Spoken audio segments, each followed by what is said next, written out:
We've covered a lot so far.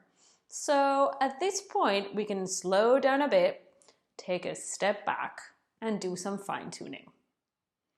We'll cover a couple pain points that are quite common. First of all, collocations. Those are words that just go together, and we need to learn them by heart because there isn't really a rule to help us. And the second one is the second conditional.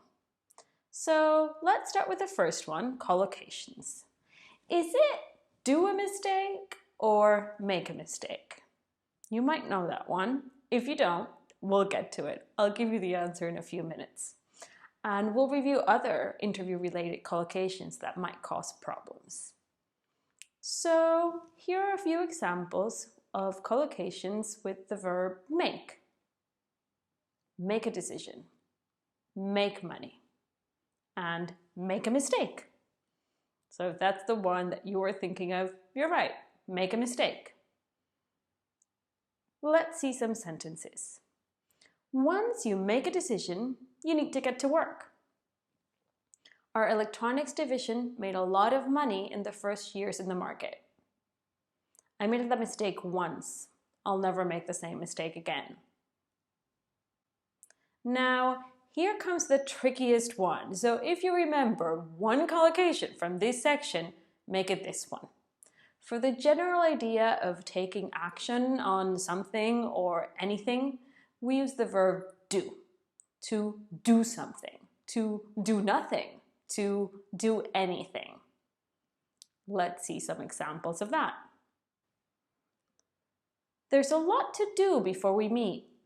What should we do next? I don't think we should do anything until we see the data. We succeeded by doing everything a little bit faster than our competitors.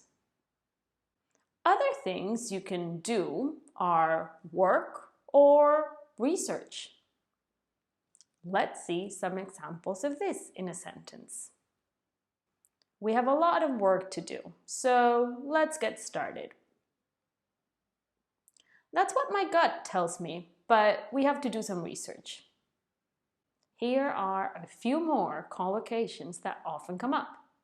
Have a meeting. We have 15-minute meetings to catch up on everyone's progress. Ask a question. You can ask questions at any time. Give a presentation. He gave an inspiring presentation. And there you have it. With those few collocations, you will avoid tons of mistakes. Let's now move on to the second point in this section, which is the second conditional. This is a topic that can come up a lot in interviews, where we're asked to imagine hypothetical situations. That means that the interviewer isn't looking for a real-life example of your past experience. Instead, they're asking you to imagine a scenario they describe. Those questions may sound something like this.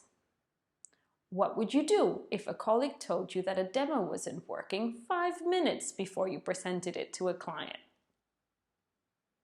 Or how would you react if your manager asked you to do something that you thought was guaranteed to fail? From a content point of view, as we're seeing along this course, this is a great opportunity to talk about your values. But right now, we're going to focus on the language structure for answering those questions, specifically how to use the second conditional. You need to remember that the second conditional is made up of two parts. One is the hypothetical situation or if clause. In my example, it would be if a colleague told you something. If a manager asked you to do something. I'll use the simple past. And the other part is the result of that hypothetical situation. In our example, it was I would explain the problem. I would voice my concerns. Here we use would and the bare infinitive. And by bare infinitive, I mean the infinitive of the verb without to. It'll be clear with more examples. Let's have a look. If the demo didn't work, I would tell the clients, If my manager confirmed the task, I would follow their instructions. A few more notes on how to use the second conditional.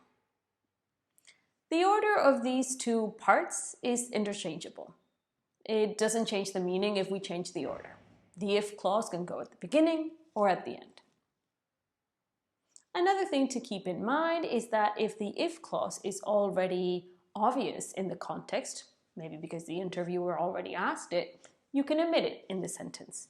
You don't need to repeat it. And finally, you can use words like maybe, probably, or modal verbs like might and could to introduce different levels of certainty into your phrases. We'll put that into practice and see an example of what that might look like. If a colleague told me that there was a problem with the demo and the meeting was about to start, I wouldn't cancel the meeting because there might still be a lot that we can get done. And I would want to make the best use of everyone's time.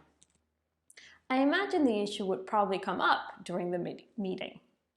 So I would be honest with the client, I would explain the situation, and I would make sure that we correct it as quickly as possible after the meeting. You can find more examples of how to use the second conditional in the language sheet. If you don't feel comfortable with the second conditional just yet, I recommend practicing a few hypothetical scenarios before your interview.